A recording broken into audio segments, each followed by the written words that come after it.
What's going on, everybody? David here. Today we're talking about the new Apple credit card. But first off, on this channel we talk about travel, exploration, and photography. If this sounds like something interesting to you, please hit the subscribe button. Don't forget to hit the little bell icon so you can get future updates on my videos. Okay, so Apple has announced their new Apple credit card. I'm going to go over this card with you guys. So let's just jump right into it. Here is the website. So I've gone to Apple. I'm looking at their credit card. Well, I'm not really looking at the credit card yet, but they always have a really good presentation. I mean, this is one of the best presentations I've seen when it comes to a credit card. There are a lot of different travel credit cards that are out there. This is not a travel credit card, but there are a lot of travel credit cards that are out there, and they just pretty much show you what they have. They don't give you any type of presentation. So as we scroll down here, we'll take a look at some of the benefits of this card. And then at the very end, I'll give you my overall opinion. So looking at this card, and like I said, it's not a travel credit card. This is a cashback card. And so you probably won't use it for travel. Now, can you use it for travel? Yeah, you're going to earn cash back, so you can use that for travel. But I don't really recommend doing that. So they just kind of tell you how Apple's rethinking the whole credit card business. So pretty interesting that Apple's jumping in this game here. But this is the card here, and it looks really sleek. I have to admit, Apple, their marketing is great. I mean, it's a simple card. It's got the little Apple logo here. It's a titanium card. It doesn't have any numbers on it at all. So just a clean look. So I like that. And you see a lot of the travel credit cards now, Chase Sapphire Reserve, Chase Sapphire Preferred, and some of these other cards, they have all the information on the back. And so on the front, they do have kind of a cleaner look on the front. But with this card, there's no numbers on it at all. So that's pretty nice. And more cards are going to probably go to this kind of setup here. All right, so let's look at some of the information here. And a lot of this stuff, I will post a link in the description so you guys can check it out on your own, because some of this stuff is a little more detailed than what you're probably going to want to know in this video. I can be talking about it for 20 or 30 minutes, and I don't want to do that. So a lot of what they're doing is they're really allowing you full access, so you can see all the information, how much interest you'll pay when you pay your credit card off and things like that. But the whole concept here is the cashback that you get is going to be instant. So when you make a purchase, and we'll talk about the earn possibility in a minute, but when you make a purchase, that cash back is going to be instant, and you can use that cash back as Apple Pay. You can transfer it to other people who have Apple Pay, or you can use it to make future purchases. But you don't have to wait. With travel credit cards and some of the other cashback cards, Capital One cards, you do have to wait a period of time, and then they will show you what your cashback is. So what Apple's doing is they want to do it instant, so you don't have to wait. And then they let you itemize everything. They'll show you. So they'll give you a blueprint. If you're using your card, they're going to tell you, okay, you're using your card for food here, entertainment here, that.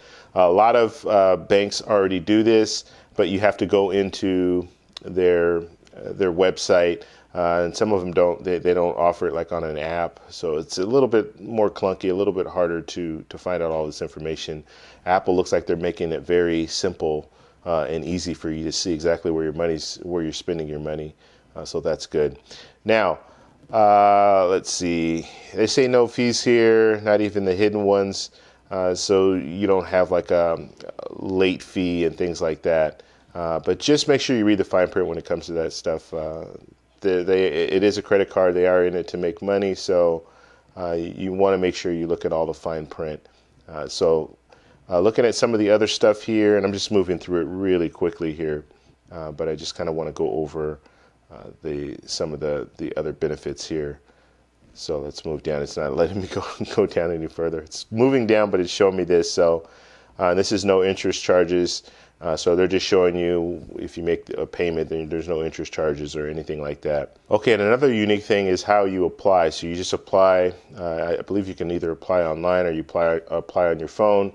And then you get it instantly, so you don't have to wait for the card. You actually have it on your phone. You have the Apple Pay, so you can use that you can use it on your phone, like the credit card on your phone, so you don't have to have a physical credit card. So you can get started almost immediately. Now they do a credit pool, okay? So they are looking into your credit, so not everyone is going to qualify for this card. So don't just think, oh, well, I can just apply and everyone's getting the card. No, that's not how it works. So let's look at how it works on here, where they show here. I want to go through the earn possibility, because that's what's really important to a lot of us. Okay, so like we said, this is a cashback card. You're going to get 3 points for every dollar spent, and that's if you're spending it at Apple stores or apple.com. Okay, so 3 points for every dollar spent if you purchase Apple stuff. Now, I personally don't purchase Apple stuff, so this is really not going to affect me in any way. The 3 points for every dollar spent, I'm probably not going to, I can't think of any Apple product that I've bought in the last few years, so I just don't buy Apple products. So 3 points for every dollar spent, that's really not going to benefit me. But if you buy Apple products all the time, then yes, this will benefit you. And then you're going to get 2 points for every dollar spent if you use Apple Pay. So if you go and use Apple Pay, you're going to get 2 points for every dollar spent. So that's pretty nice. And then you get 1 point for every dollar spent on all other purchases. Now, you have other cashback cards that are very similar to this. You have some Capital One cards that get you 2% across the board. This earn structure it's okay, but it's really not anything that's unique. Another thing here is you don't have a sign-up bonus. So you don't get a sign-up bonus, 50,000 points or 30,000 points just for signing up and hitting a minimum spend. So you're not going to get that as well. So just looking at the card and my opinion of the card, this is not a card for most people, I think. Okay, so if you're a traveler, and most of us, when we get into this travel credit cards and just credit cards that get you points, usually we're getting those points or even the cash back, like some of the Capital One cards. And you see how Capital One has moved some of their cards into they now have transfer partners and things like that. Because they know that a lot of people like to travel, and that's what they use, even their cash back, that's what they use a lot of their cash back for. So if you are a traveler, this is not going to be a card that you're going to really need or want, because you're really not going to get any benefit from using this card. So if you do shop at Apple, you go to Apple Store, you shop on apple.com, then yes, I can see you benefiting somewhat from this card. And one thing that I do like about what Apple's doing is the fact that they're putting it all out there as far as showing you how you're spending and how much interest you're going to owe if you pay a certain amount and all that. So I do like that. They're making it easy for you to find out what's going on with your spending habits and things like that. So that's good. But as far as a card for most people, especially if you're a traveler, this is not a card that I would get. I would definitely look into the dedicated travel cards, and it would have been nice if they did have some type of a sign-up bonus just to kind of get people interested in getting the card. With this setup, yes, it's instant. You can get it fast. You can do it online, and you can use your phone in order to make purchases. So that's all great, but you still want to kind of push people over that little hump. And by giving them a sign-up bonus, I think a lot of people would jump on it a lot faster. The other thing here is this is all you have. It's cashback cards. So yes, you can use it to make other purchases. Just understand, a lot of people don't really get that whole, okay, 3 points for every dollar spent. Yeah, 3 points for every dollar spent. Let's say you spend $10,000.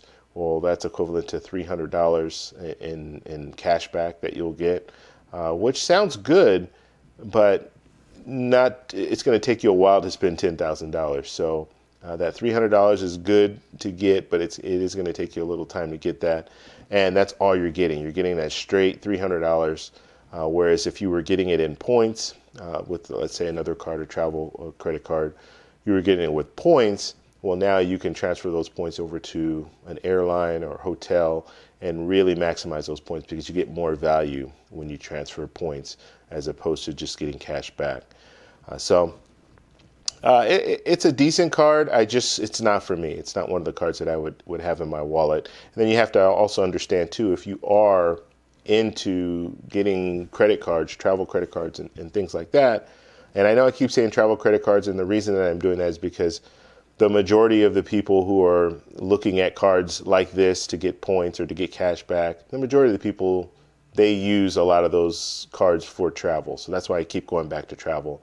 But when it comes to this card compared to, let's say, another cashback card, let's say a Chase Freedom card, the beauty of that Chase Freedom card is, or the Chase Freedom Unlimited card, is the fact that you can get another card in the Chase ecosystem and transfer those points. So the cashback points that you have with the Chase Freedom, you can transfer them up to a Chase Sapphire Preferred, Chase Sapphire Reserve, Chase Ink Preferred, I think it's called.